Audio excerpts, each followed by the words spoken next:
Yeah. A very good evening to all present, and thank you so much for joining into the second episode of Think Small, where we are going to talk to small businesses and creators about the small steps for the bigger future. So, today we have with us the very talented Mallika Mohta, and we are going to talk all about digital art and freelancing. So, let's have Mallika with us now. Let's wait for Mallika to join.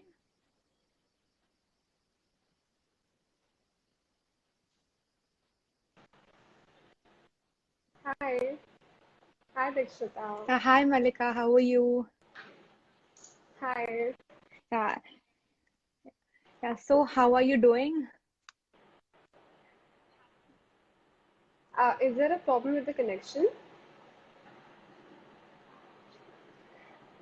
Uh, I think it's stable from my side right now. Uh,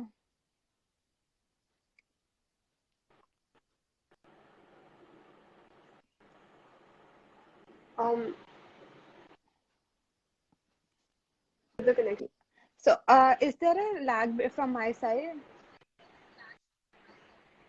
Yeah, there is a lag from Let your me end, I check. think. All right, let me check. Is it better now? Yeah. It's better. Okay. So, Malika, let's start by introducing yourself and what you do and what all you have done to be here where you are right now. Yeah. So, hi everyone. Hey guys. Thank you so much for joining. My name is Mallika Mohta. I am 21 years old and I'm from Kolkata. Um, I have received all my education in Kolkata itself. I took up humanities in class 11 and 12 and was actually a political science honor student in college. In college, I actually took up this diploma course in multimedia and animation, which introduced me to the world of digital softwares. And I was also interning at a media company as a writer and an editor, where also I did work as a designer to a certain extent. It was in 2020 that I think that I mean, all of us had this turning point in our lives, and that was when even I discovered a lot of things. I was really confused to what I wanted to do with my career. And that's when I coincidentally got into the world of freelancing. I had started my Instagram page in December 2019, and I started freelancing in, I think, May 2020. And since then, I have been freelancing. I have catered to clients from India as well as from abroad, from the United States, from Ireland. And currently, I'm also working.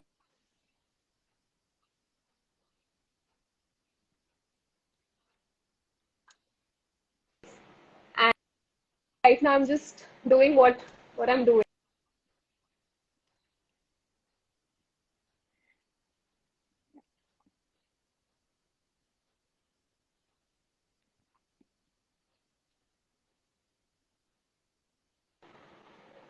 Yeah, Malika, I think there's a lag. I think there's a lot of lag. I think we missed a lot of portion. Can you can you hear me now? I can hear you. Uh, all right.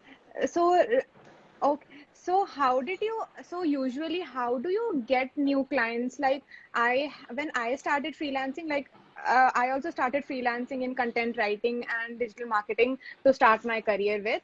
And I Yeah, didn't go to the conventional sites like Freelancer or yeah, Fiverr because I didn't have a good, what do you call, experience beforehand, and I didn't have yeah, a good portfolio, and they mostly ask for a good portfolio.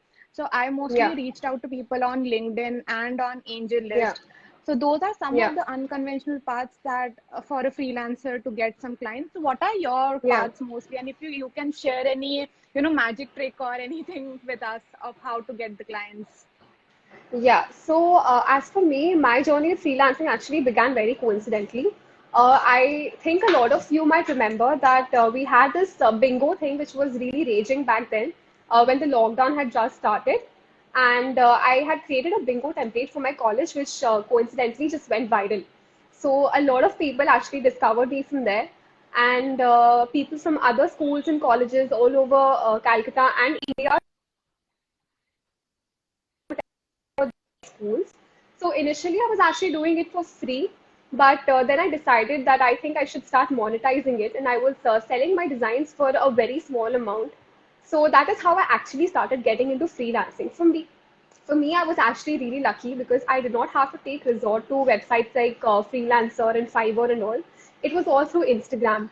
So I really want to request everybody over here, whoever is here, all the creators, to really leverage Instagram to the greatest extent possible. Because it was on Instagram that I could create like a digital portfolio, my work, and it is through Instagram that people actually discovered me, and through Instagram that I have received all the clients that I have. Even the people who I received, like the clients that I received from abroad, were the ones who contacted me solely through Instagram. And it was the work which actually spoke for itself. So I would really request everybody to really leverage Instagram and showcase your best possible, personality and your best work on Instagram. So true, so true. I think Instagram has grown tremendously in this lockdown. Even for the It small has, yeah. businesses, there have been so many homegrown businesses through Instagram, and so many creators that I Yeah. see today who are using Instagram. Yeah, and I mostly see a very common aesthetic, a very beautiful aesthetic that's going on in your feed. So where do you get the inspiration from for that?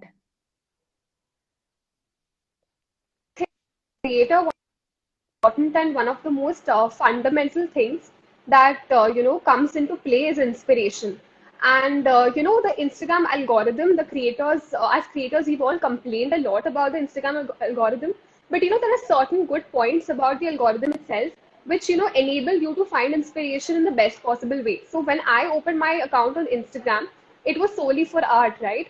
And my explore page helped in a very great deal for me to get inspired, because I used to get all sorts of content that I wanted to see. So it curates content in such a way that you get to discover new artists, you get to see all sorts of art. That is how I discovered so many new artists. That is how I ventured into the field of character design and comics as well. So for me, I think inspiration from artists both in India and abroad. I used to look at their feed. I almost used to study their feed, understand what they are trying to do, and I try to kind of add my own elements to it in a certain way, and maybe just incorporate and imbibe their elements with my own aesthetic, and that is how I try to curate my feed. But then in the beginning, obviously, it takes time. So it takes time to organize your feed properly. I'm still trying to figure it out, but yeah, of course, the Instagram explore page really helped. Yeah, that's really useful. And so for someone to, start in this field, what are the softwares that you would recommend, softwares and the skills that you would recommend for a beginner? Yeah, so honestly speaking, this entire world of digital design and illustration might seem really intimidating to a beginner, because there are a lot of softwares that are available at your disposal, right? And there are paid softwares, there are free softwares. But my advice to anybody who is starting out with digital design would be to start small. I mean, when I started, I was just using Photoshop, and I was using Procreate. So there were just these two softwares that I was using. I wasn't using any other software. Yeah, of course, I was using Adobe After Effects for my animations, but then that's because I knew how to use the software. So I think only one software is enough. It doesn't require like a very high-end laptop or high-end technology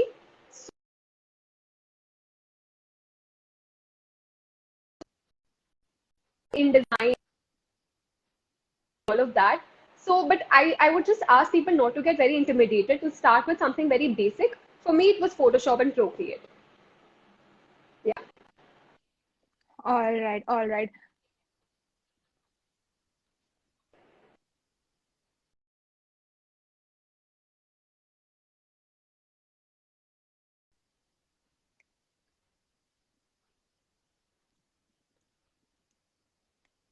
So, Malika, how do you see this space changing? Like, I see, like, during this lockdown as well, many businesses have gone digital, and everyone is usually connecting to their customers through online platforms. So, how are you seeing this platform changing? changes? Like, have you got any project recently that you would not have got a few years ago because the scenario was different? Like, one thing that comes to my mind is the digital advertising. Like, with the growth of small businesses, there has been a lot of growth in the digital advertising space, be it Facebook or be it YouTube ads. So it's very difficult to capture a person's attention initially for the advertising and to showcase your products. So what is your take on this? How did you see this space changing? I think Malika has left. I think there's a yeah. Let's let her join again.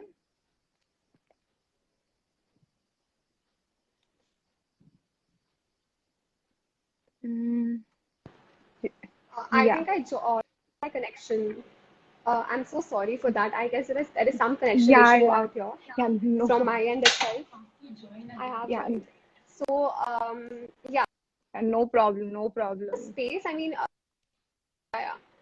So what I see is that the space is really changing at this point of time because with the constant introduction of new softwares, the constant introduction of new technology, and the constant boost that social media is giving to the people, the space is changing.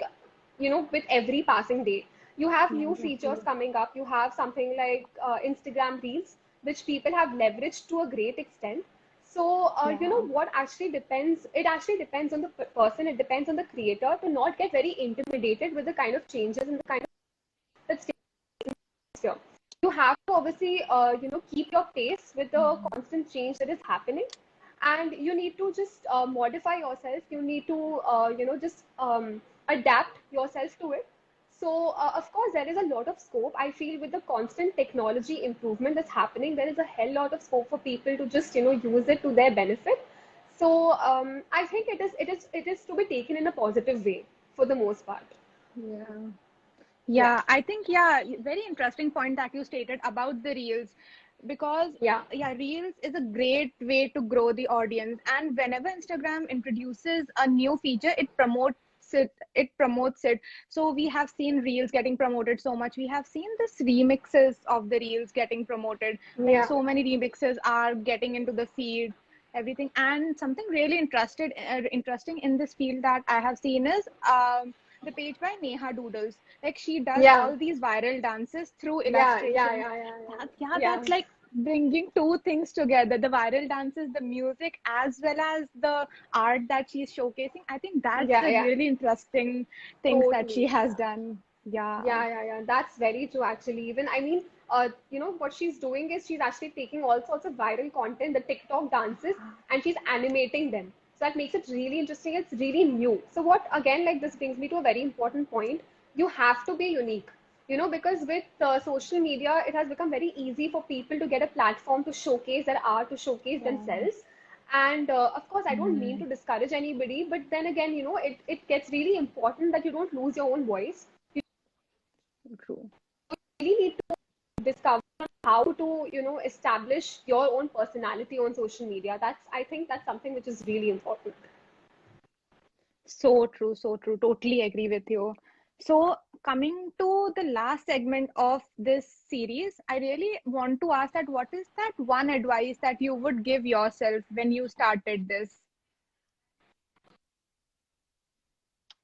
One,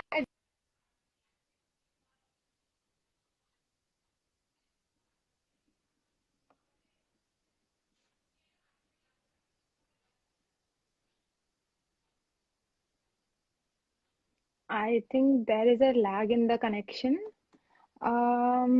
Let's wait for some time.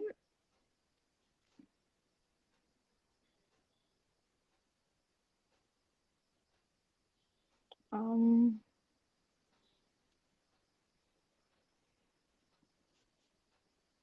yeah, I think she dropped again. Let's wait for her to join.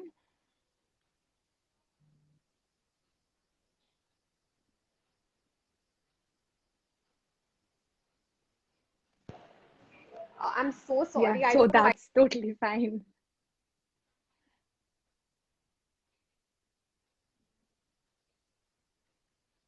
Not because I can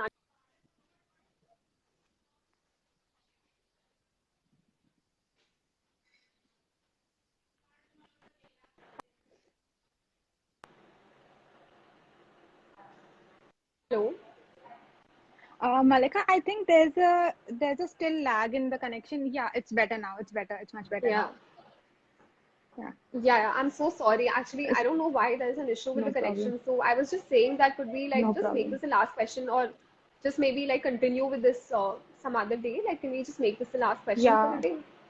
yeah, sure, sure. Okay, Let's cool. make this the last question, as well as we have some questions from the audience. We can have those questions answered in the comments or in the Yeah, caption I'll as make well. sure. No, no, I'll make sure to go live on another day and just answer everything properly. It's a problem from my side, I Okay, think. So I'm really apologize. awesome.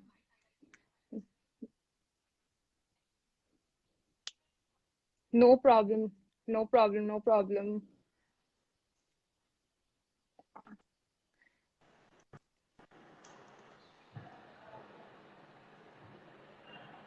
Dikshita, can you Yeah, just repeat the yeah, last question? yeah, yeah, sure, sure. So, what's that one thing that you would tell yourself when you started? And like one thing that that you have learned in all this time and would like to tell yourself when you started? Yeah, that's actually a very good question, because when I had started my Instagram page, I was actually going through a slump. I wasn't talented enough.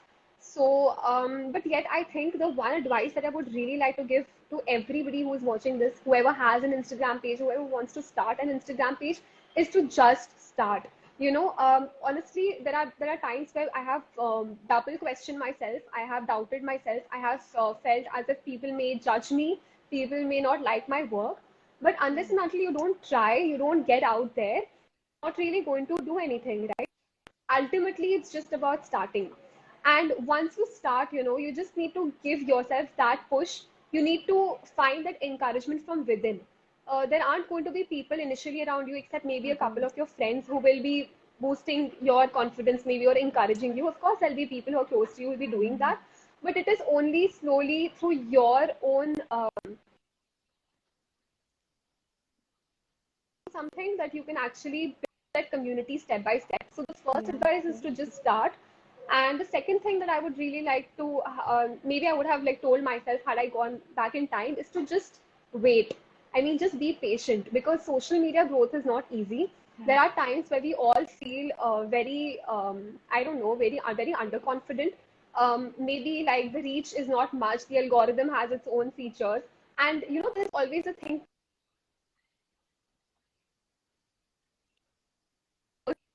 like, and it gets very Yeah, overwhelming and very daunting. So I just want, so I true. hope that I could just go back and tell myself to stay patient, just wait, and good things will happen. Just keep hustling. That's the main thing. You just need So, to do your thing and just stay consistent and just keep doing what you like to do and do it from here. Don't do it under pressure. Just do it because you like it and because it's your passion. That's it. so true. Absolutely agree. And I think everyone has their own time. Like some people take a year to grow, some people take five Yeah. years to grow, but everyone has Yeah. their own time. So true. And even with the page that I have, it's very difficult sometimes. Like I don't even get orders for a week. And then suddenly some days are good. Like I get orders like 2 to 3 orders a day. That is So so yeah, true. so That that's is so true. yeah. So we just have to give this time. Like everyone has different time for growth. Like some people may even grow for like within a week. Like one of the classic examples that I have is Yashraj Mukherjee with that. Oh my God, yes. I think he was posting content for so many Yeah, times, like yeah, for so long, and he didn't get yeah. like much traffic. And then one song just blew everything, and he had It two just blew. million followers overnight. Actually, the content that he was posting was, he's such a great singer. Like I have seen a few of his videos where he posts a cappella stuff, and I mean that takes so much more effort. But Yeah, ultimately, what it took was a jingle or like a viral so song, true. right? So you never know what might just work. Like Mhm. recently, I'll just give you guys an example. Recently, I posted this reel on packaging, and it crossed 80,000 views. I don't know how that happened. And I mean, Yeah. initially it got stuck on 3,000 views, and like a week later, it just started, getting some sort of traction. I don't know Yeah. how. And I think it was through that reel that I got to know Dikshita too. I mean, she probably discovered me through that reel. I'm Yeah. not sure, but Yes, yes, I I got did. to I did. connect with. Yeah, I got to connect with so many artists, so many people, and that is how Instagram boosted me. So it's just very unpredictable. It really depends on a lot of other factors which we're not really aware of. But ultimately, you just need to keep hustling. You just need to put yourself out there, and ultimately, I'm sure that something good will happen. Like, if your content is great, if people love your work, and the encouragement that you will receive from your audience will keep you going. So that's actually the main thing. So true. So the first question is by Toons by V, that how do you Yeah. get freelance work? All right. So, when it comes to the world of freelancing, there is a lot that a person can actually do. The first and foremost thing that I would like to tell everybody who's watching right now is that if you are, a person who wants to be spoon-fed regarding certain things, then freelancing is not for you. You really need to be very particular with your research skills. You need to utilize Google and YouTube very effectively and make complete usage of social media platforms. So, on how to get freelance clients, personally, I've only used Instagram till now. Honestly, my Instagram is like a digital sketchbook, it's like a digital portfolio where I showcase my works, and it was only through Instagram that I started getting clients on a more or less regular basis. Um, I think one of the key elements is to keep posting consistently, to keep improving, to keep expanding your skill set in the best possible way. And of course, as in when your account grows, people will find you, people will start liking your work, and with God's grace, people will start approaching you and asking you to work for them. However, another way to get clients is also through other platforms such as freelancer.com and Fiverr. I have just tried to create an account in Fiverr, so I'm yet to figure out how it works. So one tip, as like the takeaway that I want everybody to take from this particular thing, is that you just need to be very consistent with Instagram, because I have personally used Instagram personally to get clients for freelancing, and just Mhm. keep expanding your skill set. Yeah, and I think for the websites like Freelancer, Fiverr, they need some kind Yeah, of portfolio. So if we are very new to something and we do not have much work to showcase, there are other platforms as well like AngelList, which is mainly for yeah, startups, or you can directly connect to people on LinkedIn and ask for yeah, yeah, work and ask them like how the project is going. Yeah, I think personal connection and asking is also one of the best ways of getting the initial clients. And after that, obviously, there's client recommendation, how it works. yeah, So the yeah, next question is by DDT Official. So, yeah. can someone pursue freelancing as a career and earn enough money out of it? Yes, absolutely. Currently, I mean, what we're actually seeing is that there's a big shift from the corporate kind of work to the gig economy, where people are, doing work from home, especially in the midst of this pandemic, where work from home has become a norm. So, of course, freelancing is something which is constantly expanding. People can definitely make it their full-time careers, because I've seen a lot of people who have quit their 9 to 5 jobs, who have quit their corporate jobs to venture into the world of freelancing. Of course, I don't want to say that it is a cakewalk. A corporate job will offer you the kind of stability that maybe a freelance job will not be able to provide in the initial few stages. But I think the key to this is just to leverage the platforms in the best possible way. So, it's just not Instagram. Maybe earlier I used to tell my, tell people who I speak to that Instagram is the only platform that I use to get clients. But I think at this point, it has become really important to leverage other social media platforms like LinkedIn, Fiverr, Freelancer, AngelList, like you Mhm. said, and various other platforms as well. So there are certain other freelancers, say like Ruta Mittal and others who have actually managed to completely turn their lives around, have quit their 9 to 5 and have started earning 10 times more than they were in their corporate jobs, right? So it is definitely possible, but it requires a lot of grit. It requires a lot of determination. It requires a lot of hard work, consistency, and you really need to build the foundations in order to actually turn it into a stable career. So true, so true. And I Yeah, think more the best part is you can reach out to clients all over the world, because mostly, yeah. the Western countries, they prefer Indian artists because obviously the comparatively the pay is less or something. Yes, But for yes, starters, yes. That's that's actually the a very best good point. thing. Yeah, Yeah, so we can just connect everyone to like in the world and have the freelance gig economy, as you said. So, yeah. and how do you approach clients for logos and sketches regularly? As for approaching clients, personally, again, I haven't really approached people to give me work because I'll be honest, currently I'm not into freelancing full time. I'm also a student and I'm also looking forward to pursue my master's. So I do freelancing on the side. So I've never really felt that I want to, that I need to approach a particular person in order to give me work. Now, if we can actually speak about this question in detail, when the client actually comes and speaks to you about the work that they want, to be done, there are certain tricks that you can actually use in order to make it more effective for you. For instance, one thing which I had seen in a YouTube video was that people are usually really afraid to give their, to give their rates, to give their prices to the clients because they're afraid that if they give their rates, maybe the client will not agree and they might lose a very precious client, right? So a really important trick that you can use when you're approaching your clients after they have given you the job or after they have given you work is that you can just ask them what their budget is. Once the budget part is sorted, like I personally have faced a lot of issues in this particular regard. Like I used to be really shy. I would, keep the money matters, would just delay it and keep it at the end. So, in certain cases, the client might even take you for granted, might not be willing to pay. Fortunately, I've not really had to face any such thing with my clients. But, asking the client's budget is something which is, really helpful because you get an idea of how much the client is, willing to pay, and you can also get that sort of an idea that whether I am willing to work for this rate or not, and you can always negotiate, right? um, you always have to stay very calm and composed and very polite with your clients. This is one thing which again I really advocate, because at the end of the day your client or your customer is the king, right? So you can't lose your calm. There may be times where the client may ask you to make a lot of changes, may try and give their opinions on a certain project which may not be matching with yours, but you always have to come to a consensus, either that or you have to understand that this is something that the client wants you to do and they're investing their money. Like even you are investing your time and your effort, but they are also investing their money and also their time in speaking to you and communicating with you. So these are a few small tricks that you need to understand when you're freelancing. It won't be very easy at the start, but of course you'll start getting the hang of it. So true. And we shouldn't be exactly shy in asking all the questions beforehand, like rather than Absolutely. having some conflict in the end. Yes, yes, Yeah. yes. This is so. I mean, this is so true. I have. Uh, I mean, I have usually been really shy when I'm freelancing.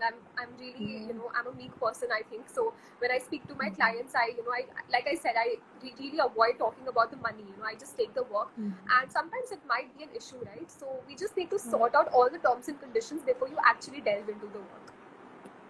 So true. So if anyone has any other questions, they can just add it to the to the comments or the question section below. So right now, coming to the last question that we have, no, sorry, second last, how can I convert my art into business? Okay, so converting your art into business, I think this is something which even I want to do in the long run. I'm not the best person maybe to answer this question because I'm a beginner, I'm also starting out. But one point that I would really, really, really like to put forth is that a person who wants to actually convert their passion into a career, they need to market it in that way. They need to take complete use of the tools at their disposal. Now, two things that come to my mind right now is how to turn your art into a career or how to turn your passion into a career. Number one, you need to keep expanding your skill set. You need to keep taking courses. You need to keep watching YouTube tutorials because when you're just starting out, maybe there are so many other people who are your competitors.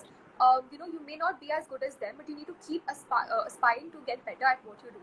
So that is one. And secondly, when it comes to marketing, it's really important to take full use of social media platforms, because right now I think we live in a very digital era. We live in the age of social media, and with the pandemic and with the last 1.5 years, I think social media has expanded in a way that it had never been, in the past few years, with like features, say like reels, and not just reels, Instagram stories, carousel posts on Instagram. You just need to make sure that you use them in the correct way. So you need to leverage social media to the best extent possible. Maybe take advantage of LinkedIn. Like a lot of people are there on LinkedIn, but they don't post enough. I remember taking Yeah. a workshop on LinkedIn where content was also given extreme importance. So, posting content on LinkedIn so that potential clients may come and, see what you're doing. Maybe potential hires can come and, see what you're doing on LinkedIn itself, because maybe it's not possible for you to get a job through Instagram, right? So leveraging other social platforms also becomes really important. Another important tip that I would like to give to people, especially artists, because I belong to this field, is to be a part of a lot of communities. So there are communities on Facebook which I was not aware of. I'm a part of a number of Facebook groups, on say like character design and digital illustration and children's book illustrations. There are a lot of niche specific Facebook groups which are there, and you can always be a part of these groups. In fact, there is a group for commission artists as well, so you can always there can be people who ask for work, and you can always volunteer for it, and you might just be hired, right? So you just need to take advantage of these tools and market yourself in the best possible way. Got it. So while you were talking about the whole new age of digital social media, so what are the new trends that you have been seeing coming, like in this space? Like personally, I am from marketing background, so what I've seen is that there's a huge rise in the digital ads that in the than the Yeah, traditional marketing. So there's a huge, yeah, yeah, jump on digital ads. Like every platform is monetizing on ads, be it Instagram, YouTube, Facebook, or maybe yeah. any other hyperlocal platform as well. So what are some of the new trends or some of the new work that you have got recently that you wouldn't have got, what do you call, 5 to 6 Some of years the back? new Yeah, so some of the new trends, I feel, one thing which I would really like to point out, I think it's kind of the focal point of today's discussion, is that small businesses has become a buzzword. Words like small business and sustainability and all of this has become a buzzword. And shop local, do not go for mass produced stuff. It's become, something which people have imbibed into their psyche these days. So I think small businesses have proliferated to a great extent on social media. This is something which I think has happened in the last 1.5 years, and it has become possible to actually shop online properly through Instagram. I mean, it was there obviously Yeah, before as well, but right now it has become more credible to a certain extent. So that is one thing which I feel is really proliferating. Of course, ads and sponsorships, that is one thing. The rise of influencers is one thing which has happened in the last yeah, couple of years. We didn't have any term so true. called influencers in the last few years, Yeah, right? But people have actually made a living out of Instagram. People have earned millions out of Instagram, and after all, it is a mhm, free app, right? So the rise of influencer marketing, digital marketing has expanded so much. And of course, I have to mention Instagram Reels. I mean, the kind of trends yeah, that are making rounds on Instagram. Like there was this runaway yeah, aurora trend, which I think was all yeah, over the place. Everybody was doing it because it was so attractive. But then again, trends die out really yeah, soon. So one thing which is a constant is change, right? Change is the only constant. Things keep changing. It is like a cycle. Like the trend which was all in like being hyped 2 weeks back is just nowhere right now. And if people are posting runaway aurora videos right now, it's like people are like, no, we don't want to watch this anymore. So the change that is constantly, like the evolving nature of social media is something which is I think it's not new. It has been happening with the rise in technology and everything. And yeah, I think that's about it. Like a lot of small businesses have come up, and I mean the kind of businesses that have come up, like you can just get anything that you want. Say like a stickers yeah, business, or a business which sells maybe like handmade jewelry or whatever. I mean, thrift shopping for that matter, it has become so prevalent mhm. these days. So these are new trends. I mean, 2020 has seen a lot of new trends come up, I think. So yeah, I mean, a lot of changes. And with this thing that, like, what you were saying, I think today is the Yeah, time when we know most about social media. Like we don't know, like after some years, like what is the exact demographics that Instagram or Facebook is targeting. So at this yeah, time, all the trends, and this is not something that you can find in books or any course that you do. Like there absolutely. are tremendous number of digital marketing courses or social media courses, but you have to be up to date. Like maybe yesterday there's some new trend or some new thing that's come up, and that may not be in the course. So repeatedly, experience is is the most important thing here, I guess. So I think we have a Yeah, question in the comments. So how do you keep up yeah. with the Instagram algorithm and grow on Instagram? Wow, okay, that's a really nice question actually. So the Instagram algorithm, today itself I was actually watching a video on the Instagram algorithm, so it's kind of fresh in my mind right now. So like a few months back, there was this trend of actually bashing the Instagram algorithm. Even I had made a post about how the Instagram algorithm has really curtailed the reach of creators, and how people can actually help in maybe defeating this algorithm. But at the end of the day, you know what, I was just watching the video, like I said, and they actually mentioned a really important point. Like, this algorithm was not there before, right? Feed was chronological, but it hasn't introduced for a reason. It hasn't introduced so that people stay on the platform for the longest time, and people get the content that they want to see. So ultimately, you need to be producing content that others want to see. So this is one thing which is really important. And of course, I mean, the algorithm gets a little daunting sometimes, but instead of trying to defeat the algorithm, you need to befriend the algorithm, if that makes sense. Because it's actually not made to curtail your reach. There are a lot of features that are actually there to expand your reach. For instance, reels. Like I said, I think I mentioned it the previous time also. One of my reels, when I posted it, it had barely crossed 3,000 views, and that's it. Like, the reach stopped, right?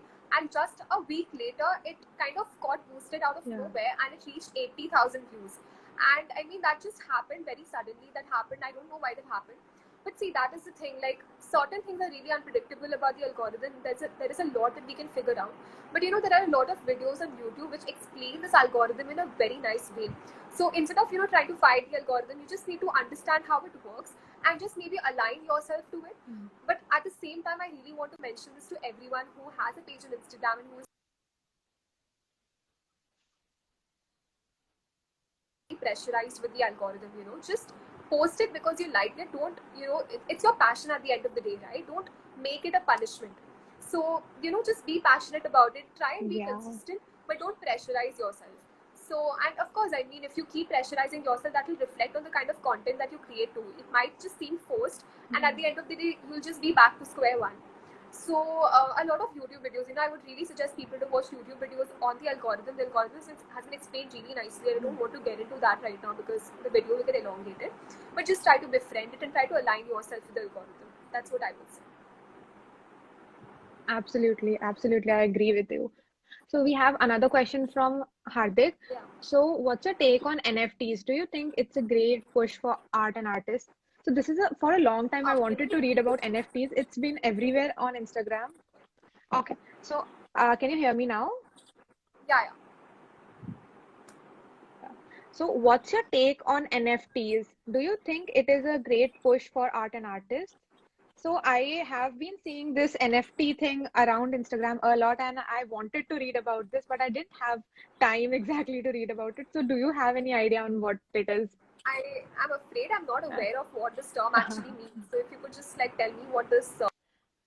I don't have a clear idea. I just know that this is uh, I don't have a very much clear idea, but I just have some approx idea that it's a monetization of art, I suppose, something like that. I don't have a clear Oh idea yes, yes, on what of course. Yeah, NFT yeah, is. I've read about it. I think I've read about So, it. So I think what it is about is that you can actually monetize your art to a certain extent, and like I think like just maybe um, there was a problem which was associated with this particular thing, that maybe copyright issues might be infringed, like copyrights may be infringed. I'm just getting a faint idea of it, but I actually don't remember much. I thought I did, but I don't think I remember much about this. But yeah, I think I've read about NFTs. So I'm really sorry I can't answer your yeah. question So I properly. think this is somewhere I saw the no, I think that's fine. Obviously, we cannot know everything. So I saw a post something related to NFT and cryptocurrencies. So obviously, cryptocurrency was at a boom for the past 1 week or 2 week, and then it has fallen suddenly. And Yeah. so I don't have a very clear idea on what the next thing or digital money is. So Yeah, yeah. I think so this was if like anyone digital has, money, like, through which you can like purchase, artists' works, and there were some copyright issues that were involved. I think this was the thing. Like, it's not very, maybe yeah, credible or legitimate right now. yeah. So is there any other questions in the comments? Let me see, or else I'll come to the last question. Um, yeah.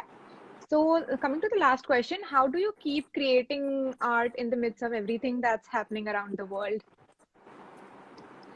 Okay, so yeah, with everything that's been happening around, I mean, it's a stressful time for all of us. It's really negative at the moment, but I think for me, art is like an escape. You know, it's the means through which I can actually zone out, tune out everything that's happening Yeah. around me, and just get into my own zone and create. You know, because that ultimately is my passion. That gives me calm, peace, and solace, right? So yeah, I mean, there have been times that I have been pressurized by things that are happening around me, and of course, I don't force myself to create. When I'm not feeling like it. Of course, I mean, in the last 1.5 years, there have been times when we've all like been depressed, and we've just felt a little. I don't know. I mean, we've not felt like at the top of our games, maybe. So Okay. I don't pressurize myself, but at the same time, it's something which I love doing. So I actually do it in order to feel better. Yeah. So that's my escape actually. So that's how I managed to create what I do. So true. So true. And I think we should have a break. We should take a break in between as well. If we are not feeling it, if it's not Yes, very that is necessary, really. it's all right. So, coming to the end of today's live, thank you, Malika. Thank you again so much for joining in. And thank you, everyone, Thank for you. your questions and everyone who joined. Right. All right. It's nice talking to you. Bye. Yeah, Good thank you night. so much. Yeah. Bye, bye everyone.